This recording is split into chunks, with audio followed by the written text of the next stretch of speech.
কি কি উপায়ে শয়তানকে মোকাবেলা করতে পারবেন, আজকে কোরআন সুন্নাহর আলোকে গুনাহ থেকে বাঁচার, পাপ থেকে বাঁচার, শয়তানকে মোকাবেলা করার 15টা উপায় বলব।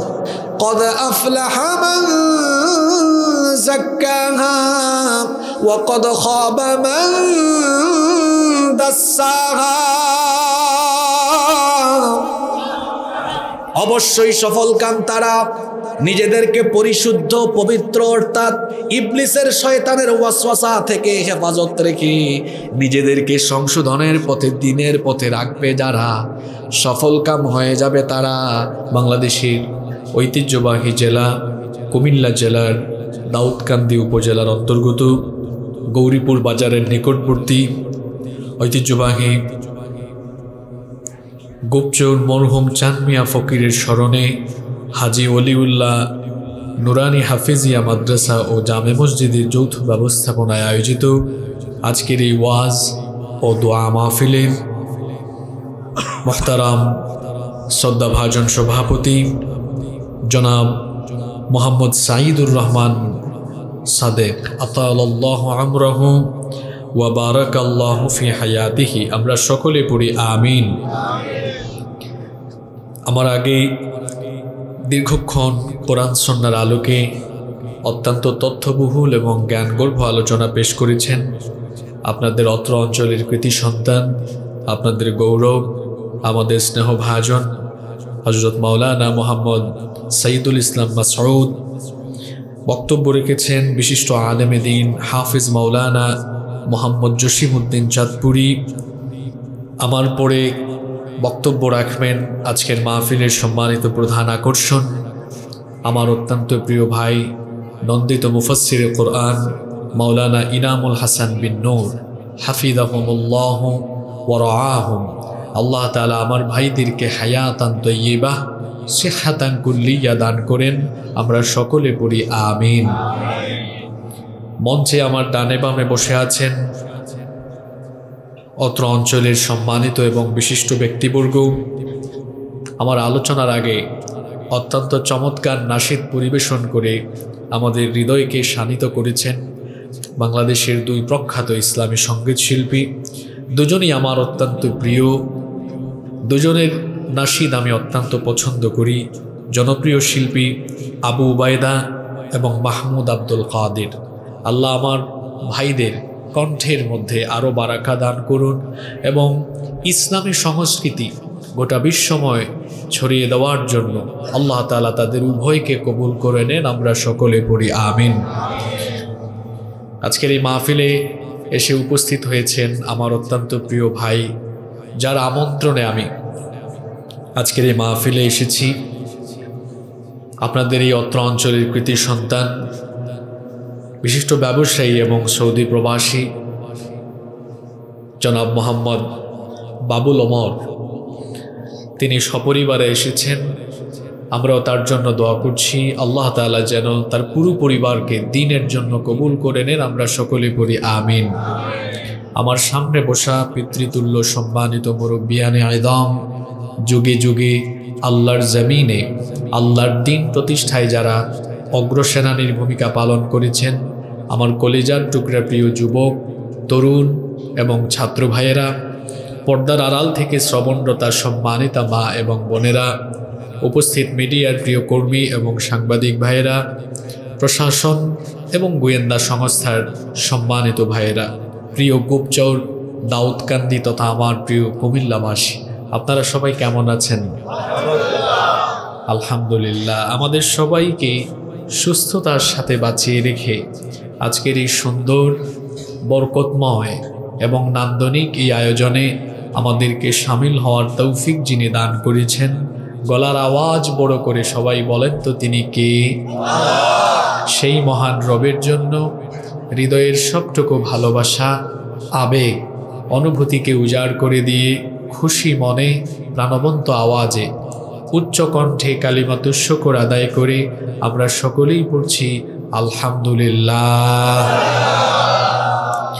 আজকের এই মাহফিলে এসে প্রথমেই যার কথা আমার মনে পড়ল, যিনি আজকের এই মাহফিলে অনুপস্থিত, গত বছর আমার বাম পাশে বসে পুরো আলোচনা শুনেছেন আমাদের বাবুল ভাইয়ের পিতা মরহুম অমর আলী, চিনেন তো আপনারা সবাই। উনি যেদিন ইন্তেকাল করেন সেদিন আমি আবার এই দাউদকান্দিতেই ছিলাম এবং ওনার বাড়িতেই ছিলাম। এর আগের রাতে আমি তিতাসে প্রোগ্রাম করি, তিতাসে প্রোগ্রাম করে আমি থেকে যাই। তো সকালবেলা তিনি যখন স্ট্রোক করেন আমি তখন গৌরীপুর বাজারে ছিলাম। সেদিন আমার প্রোগ্রাম টাঙ্গাইলে ছিল। তো হঠাৎ করে তার মারা যাওয়ার খবর শুনে আমি নিজেও অনেক মর্মাহত হয়েছি এবং আমি ছুটে এসেছিলাম। ওনার ভাই বাম পাশে বসে আছেন, ওনার সাথে আমার সাক্ষাৎ হয়েছিল। তো আমি এসেছিলাম। কোরআনুল কারীমের 7 নম্বর সূরা সূরাতুল আরাফের 14 নম্বর আয়াতে আল্লাহ তুলে দিয়েছেন, ইবলিস তখন আবেদন করে বলেছিল, ক্বালা আনযিরনি ইলা ইয়াউমি ইউবআসুন। ইবলিস বলেছিল, আমাকে পুনরুত্থান দিবস পর্যন্ত অবকাশ দাও, ডে অফ রিজারেকশন, পুনরুত্থান দিবস পর্যন্ত আমাকে সুযোগ দাও, হায়াত দাও।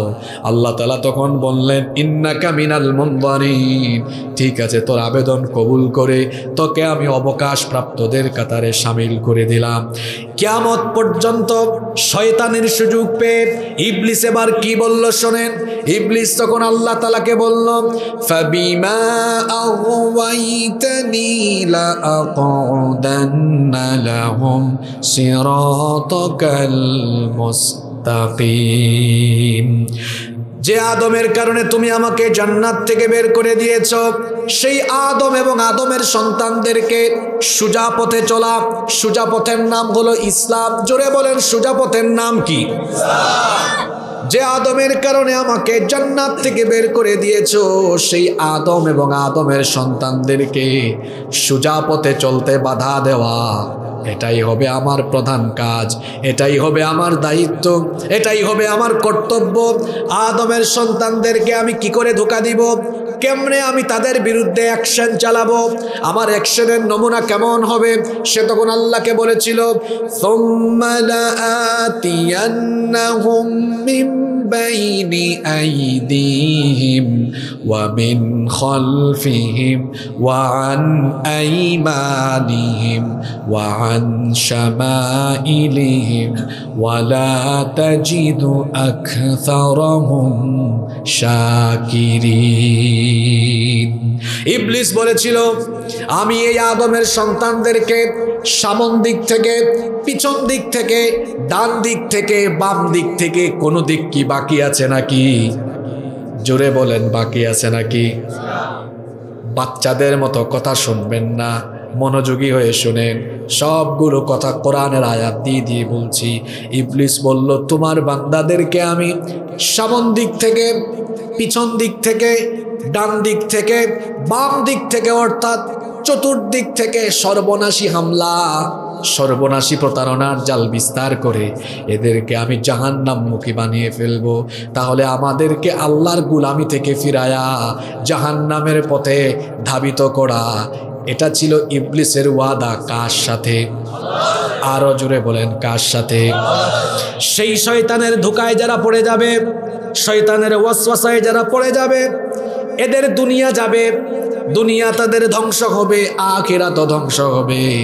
ধ্বংস হবে তারা পরিশুদ্ধতার পথকে বাদ দিয়ে ইবলিসের পথে দুনিয়ার জীবনকে পরিচালনা করবে যারা। এখন বলেন তো, আমরা দুনিয়া আখিরাতে সফল হতে চাই কি চাই না? আসতে বলবেন না, জুড়ে বলেন, চাই কি চাই না? শরীফার মতো আওয়াজ নয়, শরীফের মতো আওয়াজ দিয়ে বলেন, সফল হতে চাই কি চাই না?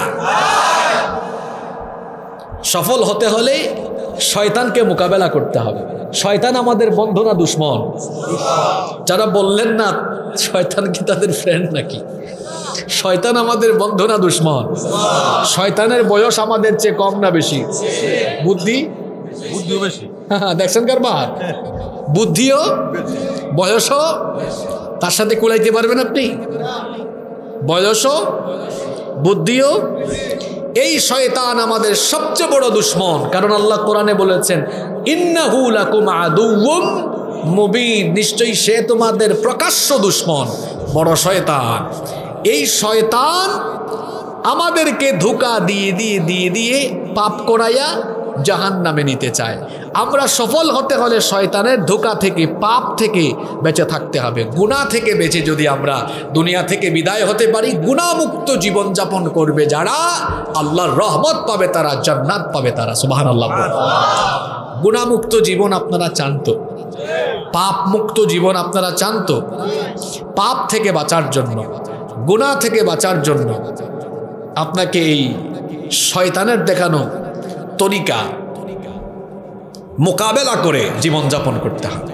গুনাহ থেকে বাঁচার কিছু উপায় আছে। কি কি উপায়ে আপনি গুনাহ থেকে বাঁচতে পারবেন? হতে পারে আগামী বছরের মাহফিল আসার আগে মরহুম ওমর আলী সাহেবের মতো অনেকেই মরহুম হয়ে যেতে। সুতরাং সফল হয়ে যাওয়ার জন্য, পাপ মুক্ত, গুনাহমুক্ত আর শয়তানকে মোকাবেলা করে সুন্দর জীবন সাজানোর জন্য আজকে 15টা কথা বলে যাব। এগুলো আপনার হেদায়েতের জন্য যথেষ্ট হয়ে যেতে পারে ইনশাআল্লাহ। গুনাহ থেকে, পাপ থেকে বাঁচবেন কিভাবে? কয়টা পয়েন্ট বলবো? জোরে বলেন। এই 15টা পয়েন্ট মুখস্থ করা যাবে তো আজকে ইনশাআল্লাহ। নাম্বার 1 শুরু হচ্ছে। 1 নাম্বার, গুনাহ থেকে যদি বাঁচতে চান, গুনাহ করার, পাপ করার চিন্তা আপনার মধ্যে এনে দেয় কে? জোরে বলেন। ওই শয়তানের ধোঁকা থেকে যদি বাঁচতে চান, আশ্রয় চাইতে হবে একজনের কাছে। জোরে বলতে হবে তিনি কি? মার্কিন প্রেসিডেন্ট জো বাইডেন, সেও ইবলিস থেকে আপনাকে বাঁচাইতে পারবে না, কারণ সে নিজেই ইবলিসের ধোঁকা খাওয়ার সম্ভাবনা। পৃথিবীর কোনো অস্ত্র দিয়ে ইবলিসকে মোকাবেলা করা যাবে না। মিসাইল দিয়ে, বোমা দিয়ে, জেলে ঢুকাইয়া রিমান্ড দেয়া পারবেন না। যারা রিমান্ডে নিবে শয়তান এদের মাথায় পেশাব করে দিতে পারে। শয়তানের এত পাওয়া, শয়তান আপনার শিরায় শিরায় বিচরণ করার মতো ক্ষমতা তার আছে না নাই? তাকে এটা দিয়েছেন কে? পাপ থেকে বাঁচতে হলে, গুনাহ থেকে বাঁচতে হলে, শয়তানের ধোঁকা থেকে বাঁচতে হলে, শয়তান এর থেকে পানা দুনিয়ার কেউ দিতে পারবে না। যিনি পানা দিতে পারবেন তার কাছে সদা সর্বদা আশ্রয় চাইতে। গুনাহ আপনাকে শয়তান থেকে পানা দিতে পারেন কে? জোরে বলেন। এজন্য রব্বুল আলামিন কোরআনুল কারীমের 7 নম্বর সূরা সূরাতুল আরাফের 200 নম্বর আয়াতে বললেন, ওয়া ইম্মা ইয়ানজাগান্নাকা মিনাশ শাইতানি নাযগুন ফাস্তাইয বিল্লাহ ইন্নাহু সামিউন আলিম। আল্লাহ তাআলা বলছেন, আর শয়তানের প্রতারণা যখন তোমাকে প্রতারিত করবে, শয়তানের প্ররোচনা যখন তোমাকে প্ররোচিত করবে, তখন তুমি সাথে সাথে শয়তানের প্ররোচনা থেকে বাঁচার জন্য যার কাছে আশ্রয় কামনা করবেন, জোরে বলেন তিনি কি? আল্লাহ ছাড়া কেউ শয়তান থেকে আশ্রয় দিতে পারে না। আল্লাহর রাসূলের একটা হাদিস আমার মনে পড়ল, বুখারী এবং মুসলিম শরীফের মধ্যে হাদিস বর্ণিত হয়েছে। 2 জন লোক ঝগড়া আরম্ভ করলো। ঝগড়াঝাটির এক পর্যায়ে এদের একজন রাগে অগ্নিশর্মা হয়ে গেল, রাগে তার চেহারা লাল হয়ে গেল। আমাদের সমাজেও এমন বহু মানুষ আছে দেখবেন, যখন তার রাগ ওঠে চেহারা লাল হয়ে যায়। এমন মানুষ আছে না নাই? 2 লোক ঝগড়া করছিল, এদের মধ্যে একজন রাগান্বিত হয়ে চেহারা অগ্নিশর্মা হয়ে গেল। রাগ কন্ট্রোল করতে না পেরে অশ্রাব্য ভাষায় গালিগালাজ আরম্ভ করলো।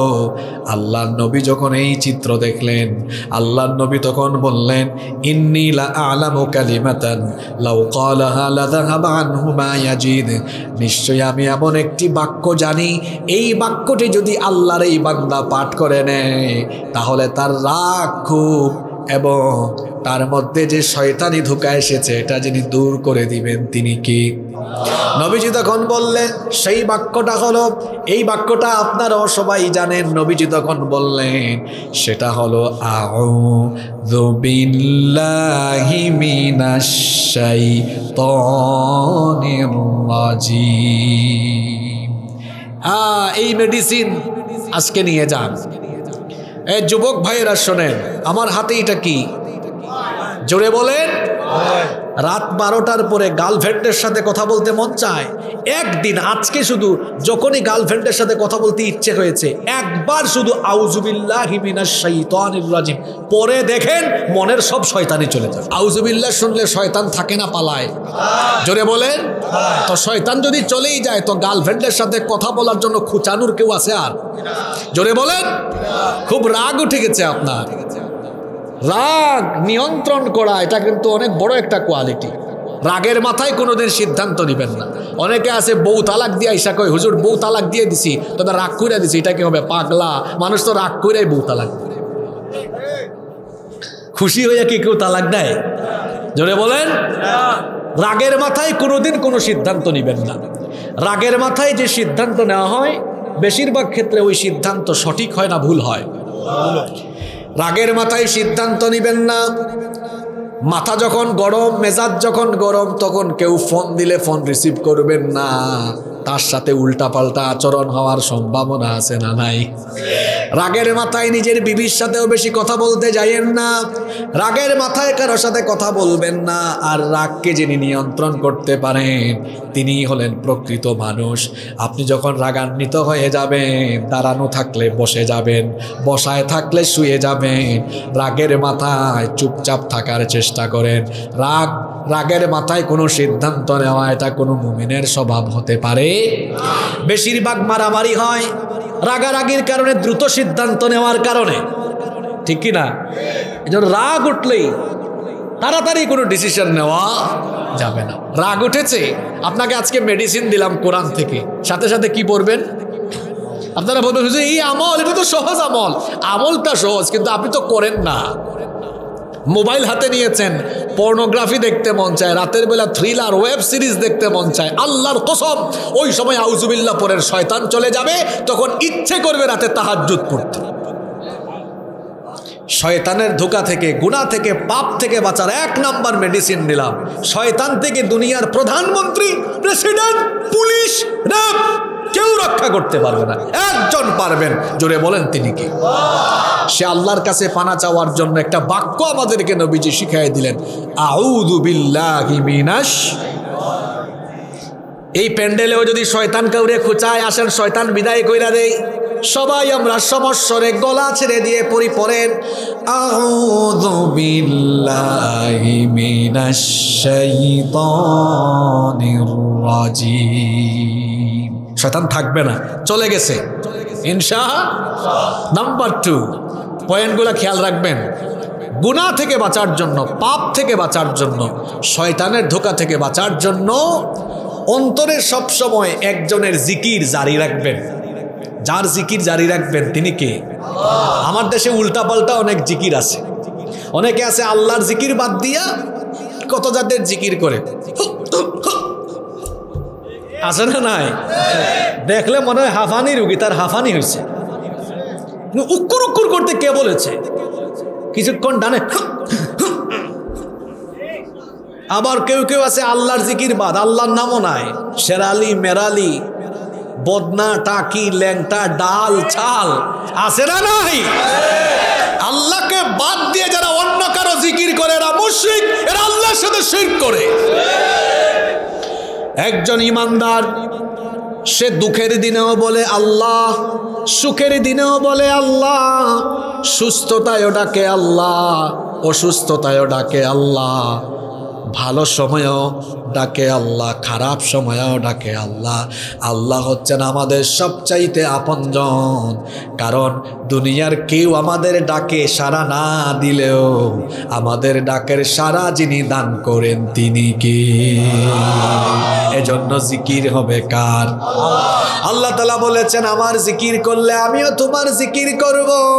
এজন্য আল্লাহ বলেছেন ফাযকুরুনি আযকুরুকুম ওয়াশকুরু লি ওয়ালা তাকফুরুন। তুমি আমার জিকির করো, আমিও তোমার জিকির করব। গুনাহ থেকে বাঁচার জন্য দিবানিশি 24 ঘন্টা যার জিকির অন্তরে রাখতে হবে তিনি কে? এজন্য রব্বুল আলামিন কোরআনুল কারীমের 7 নম্বর সূরা সূরাতুল আরাফের 201 নম্বর আয়াতে বলছেন, ইন্নাল্লাযীনা তাকাউ ইযা মাসসাহুম তাইফুম মিনাশ শাইতানি তাযাক্কারু ফাইযা হুম মুবসিরুন। আল্লাহ তাআলা বলছেন, নিশ্চয়ই যারা আল্লাহকে ভয় করে, শয়তান যখন তাদেরকে প্রতারিত করতে চায়, শয়তান যখন তাদের মধ্যে প্রতারণার জাল বিস্তার করতে চায়, কোনো গুনাহের চিন্তা মাথায় আসলে পড়ে সঙ্গে সঙ্গে যার কথা তাদের স্মরণ হয় তিনি কে? আল্লাহকে যারা ভয় করে, আল্লাহকে স্মরণ করে, এরা কখনো গুনাহ করতে পারে? কেমনে পারে না শুনেন। আল্লাহর ভয় এটা এমন জিনিস, আল্লাহর জিকির হলো এটা এমন জিনিস, এটা যদি কারো মধ্যে ইনস্টল করা থাকে, কারো মধ্যে যদি আল্লাহর জিকির আল্লাহর স্মরণ যদি থাকে, তাহলে সে ব্যক্তি গুনাহ করতে পারে না। যেমন আমার হাতের দিকে তাকান, আমার হাতে যেটা দেখছেন এটার নাম কি? রাতের বেলা যখন আপনি বাসায় ঘুমালেন, আপনি তখন চাইলে মোবাইলের মাধ্যমে জিনা করার সুযোগ এখন কম না বেশি? এখন আপনি জিনা করতে পারেন, চাইলে সুযোগ আছে। কিন্তু সঙ্গে সঙ্গে যদি আপনার মাথায় চিন্তাটা আসে, আহারে দুনিয়ার কেউ যেটা জানে না সেটা তো একজন জানেন, কেউ যেটা দেখে না সেটা তো একজন দেখেন, তিনি কি? আপনার মাথায় যদি এই চিন্তা আসে, আমার আল্লাহ তো আমাকে পর্যবেক্ষণ করছেন, আমি তো সিসিটিভির ভেতরে, সিসিটিভির আওতায়, দুনিয়ার কেউ দেখছে না, আমার মা জানে না, বাবা জানে না, ভাই জানে না, বোন জানে না, পরিবার জানে না, আত্মীয় স্বজন জানে না, কিন্তু আমার আপনার প্রত্যেকের সঙ্গে 2 জন দারওয়ান ফেরেশতা যিনি নিয়োগ করে দিয়েছেন তিনি কি? এদেরকে কেমনে ফাঁকি দিবেন? যুবক ভাইয়েরা শুনেন, আল্লাহ তাআলা বলছেন, ওয়া ইন্না আলাইকুম লাহাফিযিন, নিশ্চয়ই তোমাদের উপরে 2 জন সম্মানিত ফেরেশতা নিয়োগ করে দেওয়া হয়েছে, সংরক্ষণকারী 2 জন ফেরেশতা আছেন। এদের পরিচয় হলো কিরামান কাতিবিন, এরা হলেন সম্মানিত লেখক। ইয়ালামুনা মা তাফআলুন, তোমরা যা করো তারা সব জানে। একজন আছে ডান দিকে আর একজন আছে বাম দিকে। আল্লাহ তাআলা বলছেন, বান্দা তুমি কি করো কিছুই তো রেকর্ডের বাহিরে নাই।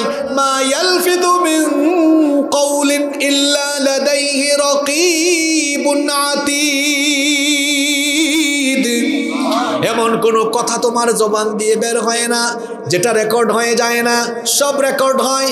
এই যে দেখুন আমার সামনে এগুলা কি? জোরে বলেন। এই ক্যামেরা বানাইছে কে? আল্লাহ বানাইছে। কে বলছে আপনারে? কে বানিয়েছে? মানুষ বানিয়েছে। এই ক্যামেরার কাজ হলো, এই যে আমি শুরু থেকে এখন পর্যন্ত যা বলছি সব রেকর্ড হয়ে যাচ্ছে, অডিও ভিডিও সব রেকর্ড। তো মানুষ তার জ্ঞান ব্যবহার করে এই যে ক্যামেরা বানালো, এগুলো দিয়ে যদি অডিও ভিডিও ধারণ করা যায়, এই ক্যামেরা বানানোর জন্য মানুষের মাথার মধ্যে জ্ঞান দিয়েছেন কি? আরো জোরে বলেন কি? আল্লাহর দেওয়া জ্ঞান ব্যবহার করে মানুষ যদি এইরকম ক্যামেরা বানায়া দুনিয়াতে অডিও ভিডিও ধারণ করে রাখতে পারে, তো জ্ঞানদাতা সেই মহান আল্লাহ, তিনি বুঝি আমার আপনার জন্ম থেকে মৃত্যু পর্যন্ত গোটা জীবনের আকাম কুকাম ভিডিও করে রাখতে পারবেন না? ঠিক না? পারবেন কি পারবেন না ওইটা বলেন। ঠিক কি? আবার ঠিক বলা ফ্যাশন হয়ে গেছে, খালি ঠিক কি না, ঠিক কি না। আমার দেশে কিছু বক্তা আছে, ঠিক কি না, আবার কয় ঠিক। এগুলা মুদ্রাদোষ, এগুলা ছাড়েন। আমি প্রশ্ন করেছি, আল্লাহ আপনার সব কিছু সংরক্ষণ করে রাখতে পারবেন কিনা? আপনি বলেন ঠিক। এটার উত্তর কি ঠিক? এটার উত্তর তবে হ্যাঁ বা না। এখন উত্তর দেন, আল্লাহ পারবেন কি পারবেন না? জোরে বলেন, আরো জোরে বলেন। যদি এই বিশ্বাস হয়, হ্যাঁ যুবকেরা মাঝে মাঝে পর্নোগ্রাফি দেখো কেমনে, আবার কয় ঠিক। আমি কি ঠিক কইতে কইছি? আবার হাসে, একটু লজ্জা শরম নাই। এখানে যতজন ব্যক্তি আছে আমি সহ প্রত্যেকের জীবনে গুনাহ আছে।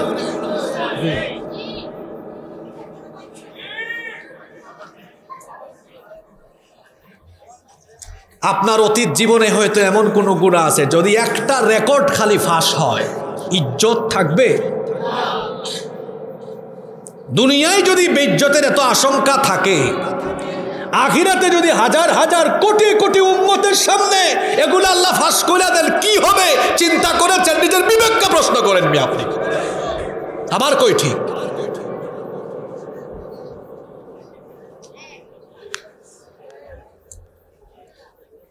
এটা কি মমতাজের কনসার্ট পেয়েছেন আপনি? আমার কথা কি মাথার উপর দিয়া যায় না ভিতর দিয়া যায়? আমি কি বলতেছি আপনি বুঝেন কথাগুলা?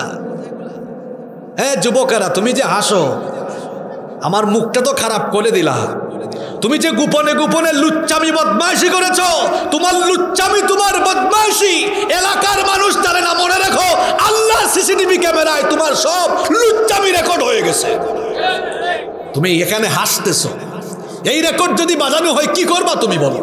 আল্লাহর কাছে ক্ষমা চাও, আল্লাহ গোপনগুলো গোপনে মাফ করো, কিয়ামতের দিন বাজাই আমাকে লজ্জায় ফেলে দিও না। বলেন আমিন। কি বলি আপনি বুঝেন? প্রত্যেকের জীবনে কম হোক বেশি হোক গুনাহ আছে। এত হাসতেছেন কেন? সকালবেলা হাসি বন্ধ হয়ে যাবে। মরহুম ওমর আলী সাহেবের মতো হঠাৎ মারা যেতে পারে। আল্লাহর বান্দা সকালবেলা সুস্থ ঘর থেকে বের হয়েছে, চলে গিয়েছে। আল্লামা লুৎফুর রহমান সাহেব গাড়িতে উঠেছেন, মাহফিলে যাবেন, আর মাহফিলে যেতে পারেন নাই, ওই গাড়িতেই চোখ বন্ধ করেছেন। ওই চোখ বন্ধ অবস্থা এখন কবরে। এখানে যে হাসতেছেন, বাড়ি যেতে পারবেন আপনি? রাস্তায় স্ট্রোক করে মারা যেতে পারেন। এক সেকেন্ডের কোনো ভরসা, এক সেকেন্ডের কোনো ভরসা আমাদের। গুনাহ থেকে বাঁচতে হলে 2 নম্বর উপায় বলছিলাম, সব সময় অন্তরে একটা কথা রাখতে হবে, কেউ আমাকে দেখে না, কেউ আমার যেটা জানে না, কেউ আমার যেটা দেখে না, একজন সেটা দেখেন এবং জানেন, তিনি কি। এই ভয় থাকলে গুনাহ করানো যাবে। একটা ঘটনা মনে পড়ছে, ঘটনাটা বলবো? আল্লাহর ভয় এটা থাকলে যে গুনাহ করানো যায় না, একটা ঘটনা আপনাদেরকে হাদিস থেকে শোনা। সুনানে বাইহাকির ভেতরে হাদিস এসেছে, আব্দুল্লাহ ইবনে ওমর রাদিয়াল্লাহু আনহুমা তিনি তার সঙ্গী সাথীদেরকে নিয়ে একবার এক সফরে বের হলেন। দুপুরের খাবারের সময় যখন হয়ে গেল, তখন তার সাথীদেরকে বললেন, চলো আমরা দুপুরের খাবার খাই। দস্তরখানা বিছানো হলো। যখন দস্তরখানা বিছিয়ে তারা খাবার খেতে যাবেন, ঠিক সেই সময়ে একজন রাখাল তাদের পাশ দিয়ে যাচ্ছিল। সেই রাখালকে দেখে আব্দুল্লাহ ইবনে ওমর রাদিয়াল্লাহু আনহুমা বলছেন, হে আমার রাখাল ভাই, আমরা খাবার খেতে বসেছি, তুমিও আসো, আমাদের সাথে খাবার খাও। রাখাল তখন বলল, আমাকে দাওয়াত করেছেন এজন্য ধন্যবাদ জানাচ্ছি, কিন্তু আপনাদের সাথে আজকে আমি খাবার খেতে পারবো না, কারণ আমি রোজা রেখেছি। আব্দুল্লাহ ইবনে ওমর রাদিয়াল্লাহু আনহুমা তাকে বললেন, ও ভাই, যেহেতু এখন রমজান মাস নয়, তাহলে নিশ্চয়ই তুমি নফল রোজা রেখেছো।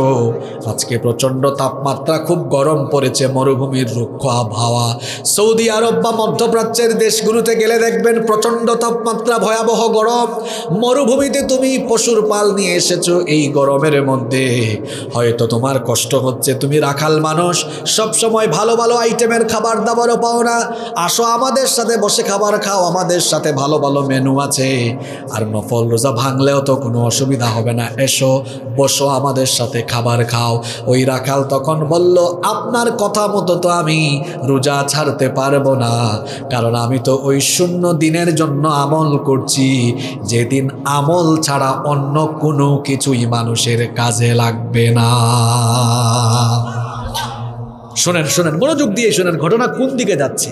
আব্দুল্লাহ ইবনে ওমর রাদিয়াল্লাহু আনহুমা অবাক হয়ে গেলেন, আরে লোকটার ভেতরে তো পরহেজগারিতা আছে, তাকে ছাড়া যাবে না, ওরা একটু টেস্ট করি। পরীক্ষা করব। তিনি বললেন, ঠিক আছে, খাওয়া দাওয়া করার দরকার নাই, আসো আমার কাছে আসো, তোমার সাথে জরুরি কথা আছে। কাছে ডেকে আনার পরে বললেন, এই যে পশুপাল নিয়ে এসেছো, এই পশুপালের মালিক কি তুমি নাকি? সে বলল, না, আমি একজনের গোলাম, আমি আমার মনিবের এই পশুর পালগুলো মরুভূমিতে চড়াই। আব্দুল্লাহ ইবনে ওমর রাদিয়াল্লাহু আনহু মনে মনে তিনি এবার তাকে পরীক্ষা করার উপাদান পেয়ে গেলেন, বিষয় পেয়ে গেলেন, অপশন পেয়ে গেলেন। তিনি বললেন, শোনো, তোমার এই পশুর পাল থেকে একটা পশু আমার কাছে তুমি এখন বিক্রি করো। জোরে বলেন, কি করো? আমি তোমাকে নগদ টাকা দিব, আবার এই পশুটা আমি এখনই জবাই করব, তুমি রোজাদার, আমি তোমাকে কিছু মাংস হাদিয়াও দিব। একটা পশু বিক্রি করলে তোমার 2টা লাভ, নগদ টাকা পাবা, কিছু মাংস হাদিয়াও পাবা। ওই রাখাল বলল, আমি তো কিছুক্ষণ আগেই বললাম পশুপালের মালিক আমি নই, আমি যদি এই পশুপাল থেকে একটা পশু বিক্রি করি আমার মালিককে গিয়ে আমি কি জবাব দিব? আব্দুল্লাহ ইবনে ওমর রাদিয়াল্লাহু আনহুমা তাকে পরীক্ষা করার জন্য বলছেন, শোনো, বিরাট পশুর পাল নিয়ে মরুভূমিতে আসলে, জঙ্গলে আসলে বাঘের আক্রমণ, 2-1টা পশু তো বাঘ খেয়েই ফেলতে পারে, তোমার মালিককে গিয়ে এভাবে বুঝ দিয়ে দিও, সে বুঝবে, তাহলে তোমার নগদ লাভ হবে, টাকাও পাইলা, মাংসও পাইলা, এক ঢিলে 2 পাখি মরবে, তুমি লাভ করো। তোমার মালিককে গিয়ে যে কোনো কায়দায় বুঝ দিয়ে দিও। ওই রাখাল তখন তাকে জবাব দিলেন, আপনি যেভাবে আমাকে কথাটা শিখাইয়ে দিলেন, হ্যাঁ, আপনার কথা অনুযায়ী আমি বাড়িতে গিয়ে আমার মালিককে যে কোনোভাবে বুঝ দিতে পারবো, কিন্তু আপনার কাছে আমার প্রশ্ন হলো, আইনাল্লাহ,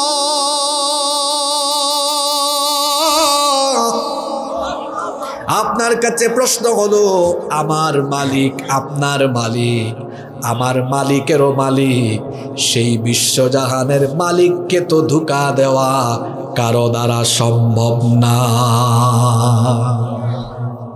চিন্তা করেছেন আল্লাহর জিকির আর আল্লাহর ভয় কারে কয়? আমার দেশের ব্যবসায়ীদের মধ্যে যদি এই ভয়টা থাকতো, রমজান মাস আসলে কোনো জিনিসের দাম বাড়তো না। রমজান মাস আসলেই আমার দেশের ব্যবসায়ীরা ডাকাত হয়ে যায়। আরব দেশগুলোতে দাম কমানো হয়, আমার দেশে বাড়ানো হয়। যদি আল্লাহর ভয় থাকতো আর দেখতো আমার গোপন প্রকাশ্য কাজ পারবার আল্লাহ জানেন, তাহলে এই জালিমগুলো এই কাজ করতো না। যারা রমজান মাস আসলে দ্রব্যমূল্যের দাম বাড়িয়ে মানুষকে কষ্ট দেন, সতর্ক হয়ে যান। যদি এই জুলুম করা বন্ধ না করেন, সারা মাসের রমজান আপনার জীবনের, সারা জীবনের সমস্ত নেক আমল বরবাদ হয়ে, আমল শূন্য হয়ে কিয়ামতের ময়দানে আপনাকে উঠতে হবে। আল্লাহর ভয় এটা থাকলে মানুষ ব্যবসায়ী 2 নাম্বারই করবে না, ব্যক্তিগতভাবে কোনো গুনাহের ধারে কাছে যাবে না। গুনাহ থেকে বাঁচতে হলে 2 নাম্বারে কার ভয় থাকতে হবে? আপনারা আল্লাহকে ভয় করেন তো? তা আল্লাহকে ভয় করলে ফজরের নামাজে গেলেন না কেন? আল্লাহকে ভয় করলে ফজরের নামাজে গেলেন না কেন? জোহর, আসর, মাগরিব, এশায় গেলেন না কেন? আল্লাহকে ভয় করলে সুদের টাকার লোভ সামলাইতে পারেন না কেন? আল্লাহকে ভয় করলে ব্যবসায় 2 নাম্বারই করেন কেন? ওজনে কম দেন কেন? আল্লাহকে ভয় করলে মা বোনেরা বাড়ি থেকে বের হওয়ার সময় বেপরদা বের হন কেন? আল্লাহকে ভয় করলে যুবক আপনি জিনা করেন কেন? আল্লাহকে ভয় করলে আপনি গীবত করেন কেন? চুগলখুরি করেন কেন? আল্লাহকে ভয় করলে আল্লাহর সকল হুকুমগুলো গোলামের মতো মানতে হবে। এটার নাম কার ভয়? যাদের হৃদয়ে আছে আল্লাহর ভয়, তারা কভু পথ ভুলে যায় না। আল্লাহর প্রেম ছাড়াই দুনিয়ায় কারো কাছে কোনো কিছু চায় না, কারো কাছে কোনো কিছু চায় না। অন্তরে থাকবে কার ভয়? জোরে বলেন, কার ভয়? গুনাহ থেকে বাঁচতে হলে আল্লাহর ভয় পয়দা করতে হবে। 3 নম্বর, গুনাহ থেকে, পাপ থেকে নিজেকে বাঁচাতে হলে সব সময় মৌতের কথা স্মরণ রাখতে হবে। পৃথিবীতে অনেক কাফির আছে যারা মৃত্যু পরবর্তী জীবনকে বিশ্বাস করে না, কিন্তু পৃথিবীর সকল ধর্মের, সকল বর্ণের, এমনকি নাস্তিকরাও বিশ্বাস করে মৃত্যু মরবে না, অমর। এমন কে আছে অমর, যে অমর থাকবে? এমন কেউ আছে? মরতে তো সবাইকে হবে। আর মৌত এটা এমন এক জিনিস, এটা সিরিয়াল মেনটেন করে আসে না, নাকি সিরিয়াল মেনটেন করে আসে? এমনও হবে দাদা নানা বেঁচে থাকবে, নাতি নাতনি কবরে যাবে। এমন হবে বাবা জীবিত থাকবে, ছেলে মেয়ে কবরে চলে যাবে। এমনও হবে বড় ভাই ছোট ভাই সিরিয়াল মিস্টেক হবে, বড় ভাই থাকবে ছোট ভাই। মৃত্যু সিরিয়াল মেনটেন করে আসে। জোরে বলেন, গুনাহ থেকে বাঁচা যায় এই মৃত্যুর কথা স্মরণ রাখলে। আর আমি তো সব সময় একটা কথা বলি, যদি কারো দুনিয়ার লোভ লালসা ঢুকে পড়ে গুনাহ করার চিন্তা মাথা থেকে সরাতে না পারে, সেজন্য দুইটা জায়গা বেশি বেশি ভিজিট করে। কয়টা জায়গা? এক নাম্বার হাসপাতাল। কোথায়? ওখানে গিয়া দেখবেন কত মানুষ একটু বাঁচার জন্য, শান্তি পাওয়ার জন্য চিৎকার করছে। আর কবরস্থানে যাবেন, গিয়ে দেখবেন টাকা পয়সা বাড়ি গাড়ি ক্ষমতা সব ছাইরা দিয়া কোথায় ঘুমায় আছে? জোরে বলেন। চোখেরই পলকে তুমি হতে পারো লাশ, চিরতরে বন্ধ হবে তোমারই নিঃশ্বাস, হবে এলান তোমারই নাম মসজিদের মাইকে, হবে এলান তোমারই নাম মসজিদের মাইকে। বাড়িওয়ালা নাই রে বাড়ি নাই রে দুনিয়াতে, বাড়িওয়ালা নাই রে বাড়ি নাই রে দুনিয়াতে, বাড়িওয়ালা নাই রে বাড়ি নাই রে দুনিয়াতে, বাড়িওয়ালা নাই রে বাড়ি নাই রে দুনিয়াতে। বাড়ি থাকবে, বাড়িওয়ালা। মৃত্যুর কথা যদি মানুষের মাথায় থাকে, এ গুনাহ করবে। এই যে দেখুন কেমনে গুনাহ করে না, মোবাইল চালায় আসে, এখন দেখতেছে থ্রিলার, ওয়েব সিরিজ, নাটক, সিনেমা। ও আমার যুবক ভাই, এই নাটক দেখা অবস্থায় এই নাটক দেখা অবস্থায় মালাকুল মউত আসার সম্ভাবনা আছে না নাই?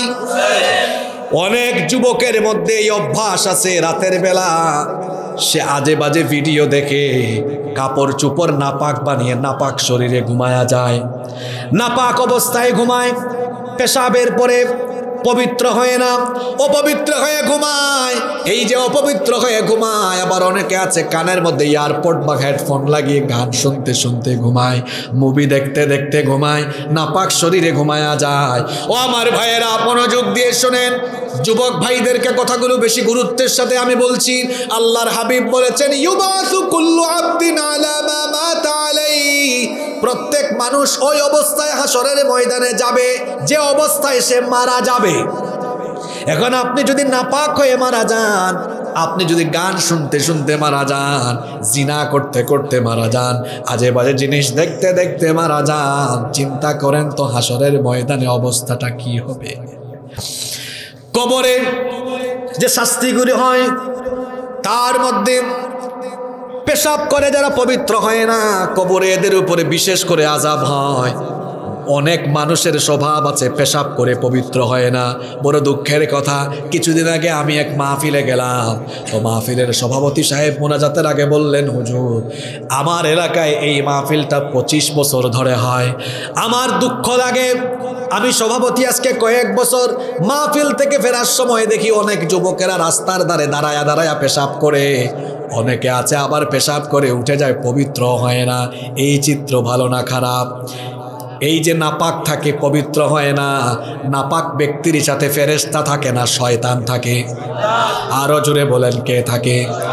শয়তানকে সাথে নিয়ে ঘোরাফেরা করতে মন চায়। অপবিত্র থাকেন কেমনে? যারা অপবিত্র থাকে, অপবিত্র অবস্থায় যারা স্ত্রীর সাথে যায়, স্ত্রীর কাছে যায়, ফিজিক্যাল রিলেশন যারা করে, স্ত্রীর কাছে যারা নাপাক শরীরে যায়, এদের বাচ্চাগুলো কিন্তু হিজরা হওয়ার সম্ভাবনা আছে, প্রতিবন্ধী হওয়ার সম্ভাবনা আছে। স্ত্রীর কাছে অপাক পবিত্র অবস্থায় যাবেন, দোয়া করে যাবেন, পবিত্র থাকবেন, কারণ আল্লাহ পবিত্র, তিনি পবিত্রতা অর্জনকারীদেরকে ভালোবাসেন। নাপাক থাকবেন না। আমার যুবক ভাইদেরকে বলবো, প্যান্ট আর লুঙ্গি নাপাক বানাইয়া শুয়ে থাকবেন না। প্যান্ট আর লুঙ্গি যে নাপাক থাকে এটা আজানের পরে টের পাওয়া যায়। যদি বলেন ভাই আজান হয়েছে চলেন নামাজে যাই, বলে হুজুর আমার লুঙ্গি আর প্যান্ট ঠিক নাই, বলে না তো কাপড় ঠিক নাই, তো ঠিক নাই এটা আপনি পড়ছেন কেন? এই মাহফিলে অনেকে নাপাক শরীরে আসে, খবরদার নাপাক থাকবেন না। রাস্তার ধারে পেশাব করবেন না, গর্তের মধ্যে পেশাব করবেন না।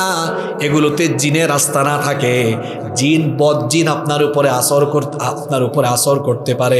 রাস্তার ধারে পেশাব করবেন না। আপনার যদি হাজতের দরকার হয় তাহলে আপনি বিভিন্ন জায়গায় মসজিদ আছে, পেট্রোল পাম্প আছে, অথবা যে কারো বাড়িতে ঢুকে আপনি আপনার হাজত সারেন। রাস্তাঘাটে এই কাজ করবেন না, অপবিত্র থাকবেন না। বলছিলাম গুনাহ থেকে বাঁচতে হলে মৌতের কথা স্মরণ রাখতে হবে। এই যে মানুষ নাপাক হয়, আজে বাজে জিনিস দেখে গুনাহগারত অবস্থায় থাকে, যদি মৌতের কথা স্মরণ থাকে যে আমি যে কোনো মুহূর্তে আল্লাহর কাছে চলে যাওয়ার সম্ভাবনা আছে না নাই, এই চিন্তা মাথায় থাকলে পরে গুনাহ করা যায় না।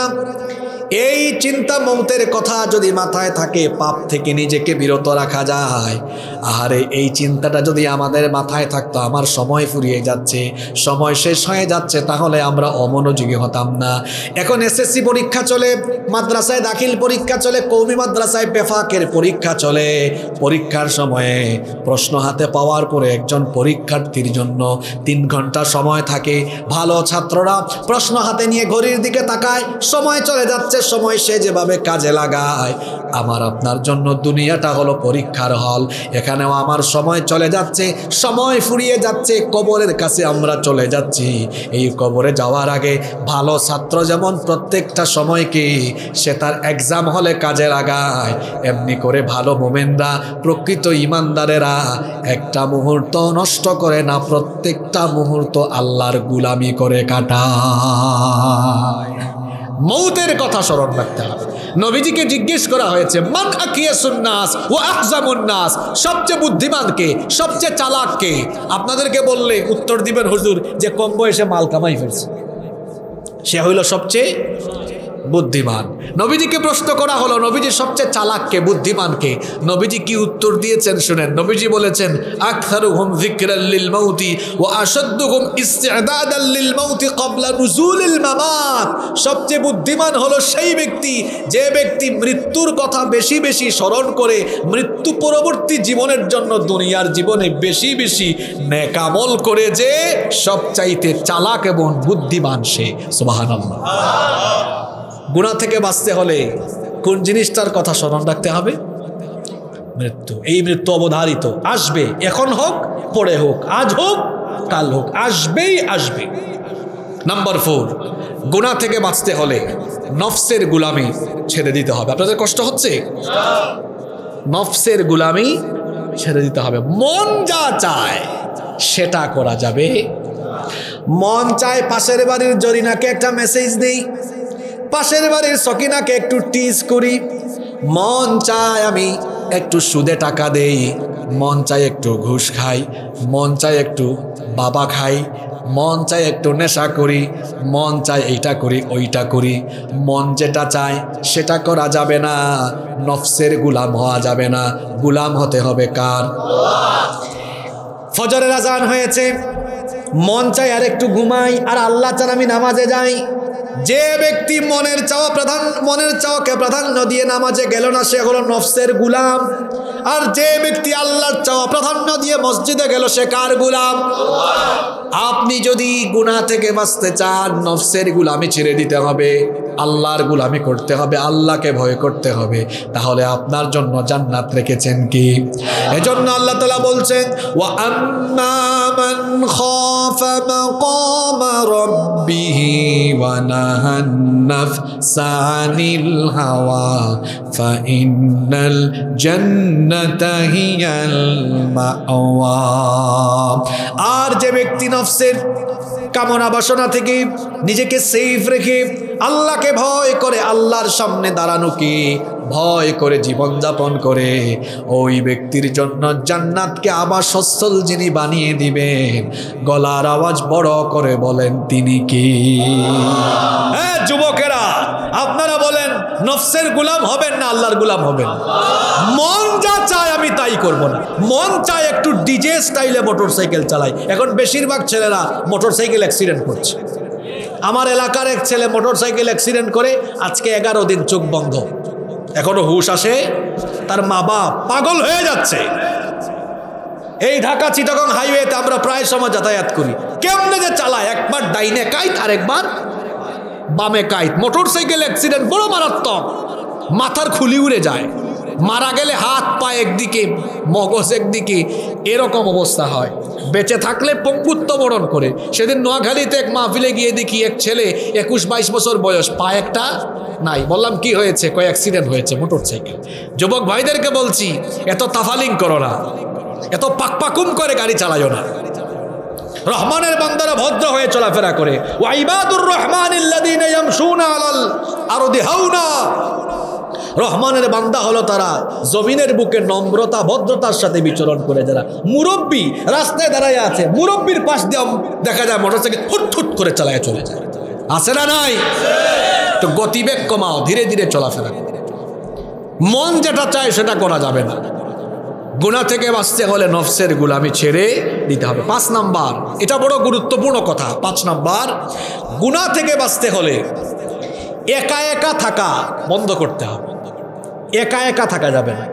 একা একা থাকলে শয়তান ধরে বেশি। এখন বাবাদেরকে বলছি, আমার চাচারা কি আমাকে শুনতে পাচ্ছেন? বাড়ি থেকে মায়েরাও শোনেন, আপনাদের ছেলেকে মেয়েকে, অবিবাহিত ছেলে মেয়েকে একা রুমে ঘুমাইতে দিবেন না, অনষ্ট হয়ে যাবে। আমার দিকে তাকান, কি হয়ে যাবে? আপনি যদি 2-3টা ছেলে থাকে, সিঙ্গেল 2-3টা খাট দেন, তোরা 2 ভাই একসাথে এক রুমে 2 খাটে ঘুমা।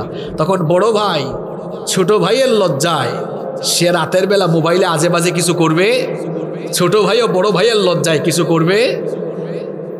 মেয়ে 2টা থাকলে 2টারে এক রুমে রাখেন। এখন যদি একটা হয় তখন কি করবেন? হয় আপনি নিজে থাকেন ছেলের সাথে, বা মেয়েকে মার সাথে রাখেন, অথবা ছেলেকে একা রুমে রাখলেও বলবেন, এই দরজা লাগায় ঘুমাইতে পারবি না, দরজা খুলে ঘুমাবি। বুঝতেছেন? সন্তানকে যদি আপনি সঠিকভাবে লালন পালন না করেন, এই সন্তানের কামাই খাইতে পারবেন না। এই সন্তান আপনাকে বৃদ্ধাশ্রমে পাঠাবে, ঘাড় ধাক্কা দিয়ে ঘর থেকে বের করে দেবে। অনেক জায়গায় গেলে বলে, হুজুর মা বাবার খেদমতের ওয়াজ করেন। কি আর মা বাবার খেদমতের ওয়াজ? বাংলাদেশে আগে ওয়াজ হওয়া দরকার সন্তান কেমনে লালন পালন করতে হবে। কেউ যদি সন্তান ঠিক মতো লালন পালন করে, ওই সন্তান মা বাবার সাথে জীবনেও বেয়াদবি করবে না। মা বাপকে মাথার তাজ বানাইয়া রাখবে। নিজে আগে বাপ হিসাবে হক আদায় করেন, মা হিসাবে হক আদায় করেন। ছেলে মেয়ে যেভাবে গাইড করা দরকার, মানুষ করা দরকার, সেভাবে করেন। এই ছেলেমেয়েরা নষ্ট হবে না ইনশাআল্লাহ। এবার আমি যুবক ভাইদের কথা বলি। আমাদের সাথে অনেক যুবক ভাইয়েরা মিশেন, তারা বলেন, হুজুর মনের কথাটা বলেই ফেলি, আমি পর্নোগ্রাফিতে আসক্ত হয়ে গেছি, ছাড়তে পারি না, চাইলেও ছাড়তে পারি না। রাতের বেলা মোবাইল হাতে নিয়ে আশেপাশে জিনিস দেখতে মন চায়। তাদের জন্য ওষুধ হলো, ভাই যেহেতু একা থাকলেই মাথায় শয়তান চাপে, একা থাকিয়েন না। অনেকের মা বাবা দুজনেই চাকরি করে, একা থাকে, তো তারা কি করবে? তাদেরকে বলবো, এলাকায় বিভিন্ন ছেলেরা সামাজিক অনেক কাজ করে না, রক্তদান কর্মসূচি, মাহফিলে স্বেচ্ছাসেবক দরকার, ওই রকম কাজে যান। অথবা এখন আরেকটা জিনিস দেখবেন, ছেলেরা খেলাধুলা ছেড়ে দিয়েছে। ফুটবল, ক্রিকেট বা অন্যান্য খেলাধুলা আমরাও ছোটোবেলায় খেলেছি। আপনি ফুটবল খেলতে পারবেন, সতর ঠিক রেখে খেলেন, কোনো অসুবিধা নাই। বা বিভিন্ন ধরনের খেলাধুলা আছে, এগুলো শরীরকে ফিট রাখে।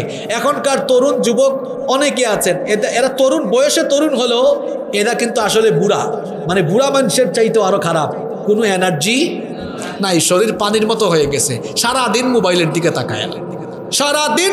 দিকে তাকায়, ফিজিক্যাল এক্সারসাইজ নাই, এদের ফিজিক্যাল কোনো ফিটনেসই নাই। একা থাকবেন না, একা থাকলেই দেখবেন গুনার চিন্তা মাথায় আসে। 6 নম্বর, গুনাহ থেকে বাঁচতে হলে গুনাহের যে উপকরণ আছে, গুনাহের উপকরণ থেকে আপনি দূরে থাকবেন। গুনাহের কিছু উপকরণ আছে, সবার রোগ একরকম নয়। যেমন কারো আছে ফোন হাতে নিলেই গুনাহ করতে ইচ্ছা করে, তো রাত 11টার পরে ফোন আপনি ড্রয়ারে রেখে দেন, নিজের কাছে রাখবেন না। কারণ অনেকের রোগ আছে, রাতের বেলা সে পর্নোগ্রাফি দেখে ফোন হাতে থাকলে। অনেকে আছে পত্রিকা হাতে নিলে খালি বিনোদন পাতা দেখতে মন চায়, কয়েকদিন পত্রিকার পাতা দেখা বন্ধ করেন। টিভি খুললেই সিনেমা দেখতে মন চায়, কিছুদিন টিভি দেখা বন্ধ করেন। অর্থাৎ গুনাহ করার উপকরণ থেকে আপনি যদি দূরে থাকেন, তাহলে দেখবেন গুনাহ থেকে বাঁচতে পারবেন ইনশাআল্লাহ। 7 নাম্বার, ইন্টারনেট আর প্রযুক্তির অপব্যবহার থেকে নিজেকে সেফ রাখেন। বর্তমানে চরিত্র বিধ্বংসী সবচাইতে বড় উপাদান হলো ইন্টারনেট আর মোবাইলের অপব্যবহার। আজকের একটা ঘটনা বলবো। আমি রাজশাহী ছিলাম, রাজশাহী থেকে আসতেছি ঢাকায় ফ্লাইটে। তো রাজশাহীতে অ্যাডমিশন টেস্ট চলছে, বিশ্ববিদ্যালয়ে ভর্তি পরীক্ষা আজকেই শেষ হলো। তো আমার সিটের পাশে এক ছেলে আর আরেক মেয়ে, দুজনেই ইউনিভার্সিটি অ্যাডমিশন টেস্ট দিয়েছে। কেউ কাউকে চিনে না, জানে না, আগের কোনো পরিচয় নেই। তো দুজনই বসেছে। এখন হঠাৎ করে আমি সাইড থেকে সব শুনতেছি, যেহেতু একই বিমানে শোনা যাবে না কাছাকাছি থাকলে। মেয়ে জিজ্ঞেস করেছে তোমার নাম কি? ছেলে তখন নাম বলল। এই নাম বলা থেকে শুরু করে এই 40 মিনিটে তারা যে কত গল্প করলো, শেষ পর্যন্ত তারা ফেসবুক আইডিও বিনিময় করলো, হোয়াটসঅ্যাপও এড হইলো, ফোন নাম্বারও নিয়ে ফেললো। আজকে কি চলতেছে এটা তারাই জানে। বুঝতে পেরেছেন কথা? বেশিরভাগ যুবক তরুণের চরিত্র এখন নষ্ট হচ্ছে মোবাইল আর ইন্টারনেটের অপব্যবহারের কারণে। আগে মোবাইল ছিল না, পাশের বাড়ির কোনো মেয়েকে পছন্দ হইল, আহারে বলাও যাইতো না, কথা বলাও যাইতো না। কেউ চিঠি লিখে ধরা খাইলে মানুষ তাদের পিটাইছে। আর এখন কাউরে পছন্দ হইলে উকি ঝুঁকি মারা লাগে না, তার নাম দিয়ে ফেসবুকে সার্চ মারে। শুধু যদি আইডিটা পায় তো রিকোয়েস্ট দেওয়ার পরেই ইনবক্স মারে, অথবা ফোন নাম্বার কালেক্ট কইরা তারপরে যোগাযোগের চেষ্টা করে। যে সকল তরুণ যুবক ছেলেরা, বিশেষ করে ছাত্র জামানায় যারা মেয়েদের পিছনে ঘুরঘুর করে, এরা সারা জীবন বেজ্জতির জীবন যাপন করবে, এদের ক্যারিয়ার সুন্দর হবে না। আপনি কেন মেয়েদের পিছনে ঘুরঘুর করবেন? আরে ভাই, নিজেকে এমন যোগ্যতায় নিয়ে যান যাতে করে মেয়েদের বাপরা আপনার কাছে মেয়ে বিয়ে দেওয়ার জন্য ঘুরঘুর করে পেছনে লাইন ধরে। এমন যোগ্যতায় নিজেকে নিয়ে যান। আপনি পড়াশোনা করেন, ভালো করে পড়াশোনা করেন, গবেষণা করেন, পড়াশোনা করে একটা ভালো জায়গায় আপনার অবস্থান তৈরি করেন, নিজের চরিত্র ঠিক করেন। আপনি দেখবেন যখন আপনার কেরিয়ার ভালো হবে, চরিত্র ভালো হবে, দাউদ কান্দির সব সুন্দরী সুন্দরী মেয়ের বাপ আপনার কাছে লাইন ধরে দাঁড়াবে, বাবা আমার একটা মেয়ে আছে, এই মেয়েকে বিয়ে দিতে চাই, বিয়ে করবেন। লাইন ধরে আপনার পিছে ঘুরবে, আপনি লুচ্চা বদমাশের মতো আপনি ঘোরা লাগবে না। নিজের ব্যক্তিত্ব তৈরি করেন, নিজেকে এমন যোগ্যতায় নিয়ে যান যাতে করে আপনার পিছনে মানুষ ঘুরে। আল্লাহ বুঝার তৌফিক দান করেন। নাম্বার 8, এটা বড় গুরুত্বপূর্ণ বিষয়। গুনাহ থেকে বাঁচতে হলে অসৎ সঙ্গ ছেড়ে দিতে হবে। কথায় আছে সৎসঙ্গে স্বর্গবাস, অসৎ সঙ্গে সর্বনাশ। গুনাহ থেকে বাঁচতে হলে গুনাহের চর্চাকারী লোকদের কাছ থেকে দূরে থাকতে হবে। একটা উদাহরণ দেই আপনাদেরকে। আপনার গায়ে যদি আপনি আতর লাগান, আতর মাখেন, আতর মাখানো এই কাপড়টা যদি আলমারিতে নিয়ে অন্য কাপড়ের সাথে রেখে দেন, তাহলে দেখবেন এই আতরের গ্রান অন্য কাপড়ে যাওয়ার সম্ভাবনা আছে না নাই? সিগারেট খেয়েছেন, সিগারেটের ধোঁয়া যদি আপনার কাপড়ে লাগে, সিগারেটের দুর্গন্ধযুক্ত কাপড় যদি আলমারিতে নিয়ে রেখে দেন, দেখবেন সিগারেটের দুর্গন্ধ অন্য কাপড়েও মিশে যাওয়ার সম্ভাবনা আছে না নাই? এই উপমা দিয়ে বোঝাতে চাইলাম, খারাপ জিনিসের সঙ্গে থাকলে খারাপের গন্ধ আসে, ভালো জিনিসের সাথে থাকলে ভালো জিনিসের গুণটা আসে। দেখবেন যারা সিগারেট খায়, যারা সিগারেট মাত্র খেয়ে ফেলে দিয়েছে, ওর হাতের সাথে মুসাফা করে দেখেন, হাত মিলায় দেখেন আপনার হাতে সিগারেটের গন্ধ। আর আপনি আতর লাগিয়েছে, এই যে আমি একটু আগেও আতর লাগিয়েছি, এখনো আমার হাতে আতরের গ্রাণ আছে। আপনি যদি আমার সাথে হাত মিলান, আপনার হাতে আতরের গন্ধ লেগে যাবে। তাহলে বোঝা গেল ভালোর সাথে থাকলে ভালো, খারাপের সাথে থাকলে। অসৎ ব্যক্তিদের সাথে থাকবেন না, আজে বাজে মানুষের সাথে চলাফেরা করবেন না। তোমরা যারা ছাত্র পড়াশোনা করো, ক্লাসের ভালো ছাত্রকে তোমার বন্ধু বানাও, তার সাথে গ্রুপ স্টাডি করো। যারা ব্যবসা করেন, ভালো ব্যবসায়ীর সাথে বন্ধুত্ব করেন, ভালো ব্যক্তিদের সাথে থাকেন। তার সহবতে থাকলে তার ভালো ভালো গুণগুলো আপনার মধ্যেও প্রভাব ফেলবে।